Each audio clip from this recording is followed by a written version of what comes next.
Halo rekan-rekan profesional, selamat datang di YouTube channel Deka Learning. Di channel ini, rekan-rekan dapat menyaksikan konten-konten yang dapat menambah wawasan tentang project management dan pengembangan profesional. Yuk dukung kami dengan cara subscribe dan juga nyalakan lonceng notifikasi agar terus mendapatkan konten terupdate dari kami. Selamat menyaksikan video ini ya. Jadi sebenarnya program itu terdiri dari multiple project. Nah, kalau kita lihat dua ini adalah cabang daripada ilmu manajemen yang berurusan dengan eksekusi project. Ya, jadi program dan project itu adalah bagian eksekusi dari sebuah metode konsep project management. Ya. Tapi biasanya perusahaan yang sudah menerapkan portfolio management program dan project, mereka biasanya punya organisasi yang khusus. Dalam organisasi punya bagian yang khusus untuk mengelola keberlangsungan proses ini dengan baik.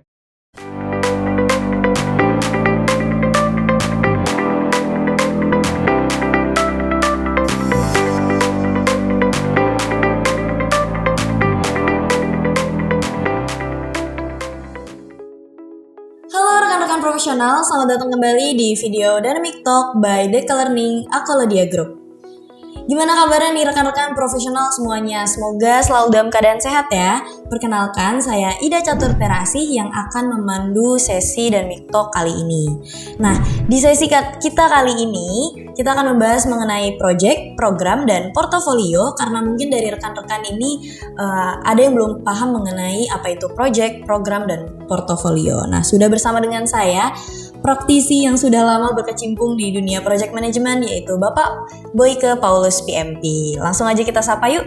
Halo Pak Boyke, gimana kabarnya? Baik kabarnya, Alhamdulillah. Alhamdulillah. Nah, terima kasih juga nih Pak atas waktunya karena sudah menyempatkan hadir untuk sharing-sharing mengenai topik kita kali ini. Nah, kali ini kita akan membahas mengenai topik project, program, dan portofolio nih Pak. Nah, mungkin Bapak bisa mendefinisikan perbedaan antara manajemen project, program, dan portofolio dan kenapa pemahaman ini penting bagi praktisi manajemen. Iya, jadi kalau kita bicara portfolio, bicara program dan project, tentunya ini adalah bagian daripada konsep project management ya. Jadi kalau saya punya pemahaman yang lebih simpel untuk dipahami. Karena kalau kita melihat itu ada tiga bagian khusus ya, project ya, kita manajemen proyek tentunya skupnya adalah mengelola pembahasannya seputar proyek, bagaimana mengeksekusi. Kemudian ada program ya, kita start dari yang paling bawah dulu, project. Kemudian ada program. Program itu adalah sesuatu mekanisme bagaimana kita mengelola sebuah program dalam sebuah perusahaan. Program itu biasanya konteksnya adalah kelompok daripada project. Jadi sebenarnya program itu terdiri dari multiple project. Nah, kalau kita lihat dua ini adalah cabang daripada ilmu manajemen yang berurusan dengan eksekusi project. Ya, jadi program dan project itu adalah bagian eksekusi dari sebuah metode konsep project management. Sementara kalau kita bicara tentang portfolio, ini adalah suatu hal di mana project management itu berfokus kepada pengelolaan dari segi antara program, bagaimana program dan project itu berinteraksi dengan yang namanya strategi. Jadi bagaimana si project dan program dan project itu turunan daripada sebuah strategi perusahaan ya tentunya. Kalau kita bicara strategi, tentunya kita berkaitan sama ukuran pencapaian daripada strategi, tentunya KPI, biasanya orang memetakannya dalam bentuk KPI perusahaan. Nah, si portfolio ini dia akan berbicara bagaimana konteksnya pengelolaannya terhadap KPI yang ditargetkan perusahaan dan bagaimana portfolio itu membuat peta daripada pencapaian, bagaimana cara mencapai KPI tersebut dengan pengelolaan metodologi atau dengan mekanisme pengelolaan terhadap yang namanya investasi yang diinvestasikan perusahaan. Tentunya kalau kita ngomong project, kita berkaitan sama capital expenditure atau capex kita nyebutnya ya. Nah, disinilah portfolio itu fungsinya bagaimana mereka memetakan porsi capex dalam suatu perusahaan dalam konteks pencapaian sebuah KPI perusahaan. Nah, eksekusi itu bagaimana administrasinya dalam konteks strategi. Lalu kalau sudah didapatkan approval atau persetujuan dari perusahaan apa yang akan dilakukan dalam eksekusi program dan proyek, maka mereka akan buat keputusan untuk mengeksekusinya dalam program dan proyek. Jadi kalau kita bilang portfolio itu bagian ngurusin yang berurusan dengan strategi, sementara program dan portfolio itu bagaimana mengeksekusi daripada bagian daripada pekerjaan yang sudah disetujui untuk dilaksanakan. Oke. Apa aja sih Pak tantangan utama yang sering dihadapi dalam mengelola proyek, program, portofolio itu, dan gimana menangani tantangan tersebut Pak? Ya, jadi kalau kita bicara satu kesatuan kita mengelola investasi ya, biasanya perusahaan itu melihat perusahaan itu semuanya punya, semua perusahaan punya portfolio yang akan dieksekusi, kemudian punya bagaimana eksekusi ini dilakukan dan dimonitoring dalam konteks program dan proyek. Nah, permasalahannya adalah koordinasi biasanya ya, koordinasi antara strategi dan eksekusi itu kadang-kadang perusahaan, tidak semua perusahaan mempunyai mekanisme dalam mengelola itu. Tentunya kalau mau komprehensif, mau baik pengelolaannya, harus punya link. Jadi bagaimana pembagian pekerjaan dari sisi strategi dan eksekusi itu mempunyai link yang cukup baik. Ya tentunya kalau kita lihat dari sisi keilmuan sudah ada portfolio management, ada program dan project. Ya dalam konteks itu ya. Jadi itu yang harusnya dipunyai, harus ada link antara eksekusi dan strategi. Seperti itu. Oke.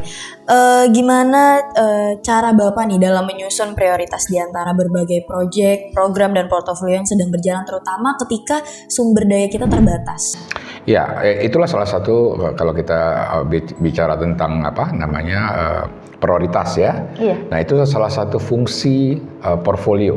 Dia membuat secara berkala, biasanya dibuat tahunan ya, setiap tahun itu membuat skala prioritas terhadap yang namanya eksekusi daripada strategi, which is nanti turunnya adalah program dan proyek yang tadi ya. Nah, portfolio ini tugasnya adalah membuat prioritas itu. Nah, sehingga apa yang akan diskusi itu akan sesuai dengan pencapaian perusahaan dan juga melihat value yang akan dihasilkan dalam konteks pencapaian dan kesesuaian atau ketersediaan dari sumber daya. Jadi yang mana yang paling bisa diprioritaskan untuk pencapaian yang optimal, bukan maksimal ya, optimal. Itu fungsinya portfolio, kira-kira gitu. Oke.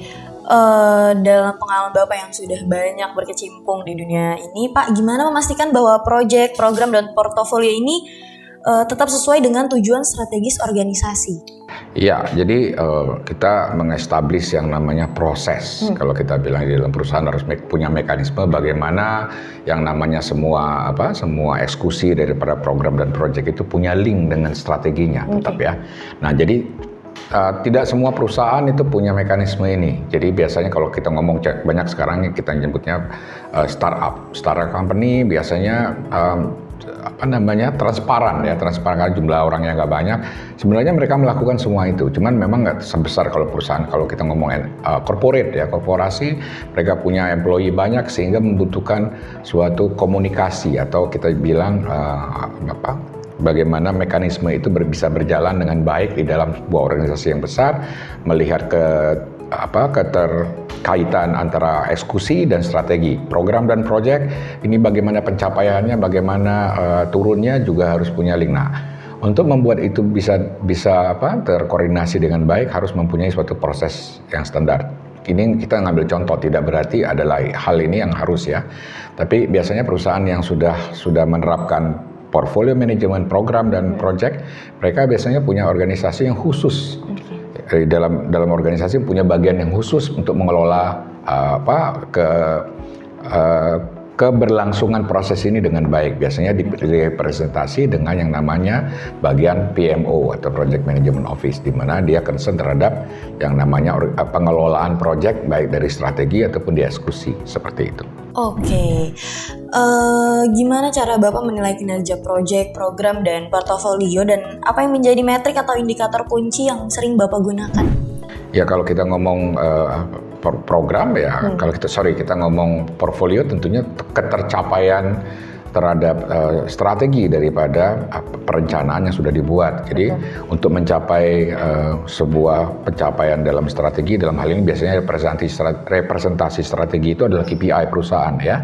Nah, tugasnya portfolio itu memastikan bahwa apa yang akan dicapai itu relevan dengan KPI, sehingga eksekusi yang akan dilakukan juga relevan dengan apa yang akan dicapai. Nah, dalam konteks monitoring tentunya kita harus punya mekanisme bagaimana proyek itu bisa memfeeding data atau bisa berkorelasi atau punya alignment dengan atasnya, terhubung dengan portfolionya, kira-kira begitu. Jadi harus ada mekanisme bagaimana proses ini berlangsung mulai dari bawah sampai ke atas, dari atas ke bawah. Sebelum kita ke pertanyaan selanjutnya, saya mau mengingatkan kepada rekan-rekan profesional jangan lupa untuk klik tombol subscribe, like, comment, dan share ke rekan-rekan profesional lainnya agar tidak tertinggal video-video terupdate dari kita. Oke, balik lagi nih Pak ke pertanyaan berikutnya. Mungkin dari Bapak bisa kasih contoh strategi manajemen resiko yang sukses yang mungkin Bapak sering terapkan dalam konteks proyek, program, dan portofolio. Ya, jadi balik lagi sebenarnya pertanyaannya relevan dengan pertanyaan sebelumnya. Jadi ini melibatkan link atau alignment dari bawah ke atas ke bawah. Bagaimana KPI itu turunkan dari strategi menjadi eksekusi, kemudian bagaimana eksekusi itu memfeeding data ya ke atas. Nah, salah satu konteksnya adalah salah satu bagiannya dalam pengelolaannya adalah manajemen risiko. Melihat risiko itu adalah melihat dari yang bawah sampai ke atas dan dampaknya ke atas gitu ya. Dan dalam konteks atau dalam sebuah konsep risk management, risiko itu adalah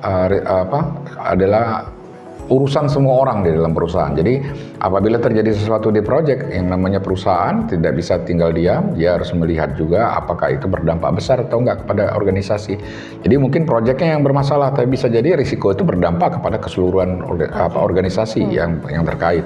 Jadi balik lagi kalau kita bilang yang namanya risk management ataupun bagaimana kita memastikan dia itu aman ya, itu harus terhubung, harus punya korelasi yang kuat atau punya link antara alignment antara eksekusi dan strategi. Dan ini dibutuhkan alignment yang cukup baik dan koordinasi tentunya ya. Makanya dibutuhkan pengelolaan yang terintegrasi untuk ini. Oke, berbicara tentang koordinasi Pak, cara Bapak memastikan koordinasi yang efektif antara berbagai proyek, program, dan portofolio yang mungkin saling terkait atau saling mempengaruhi?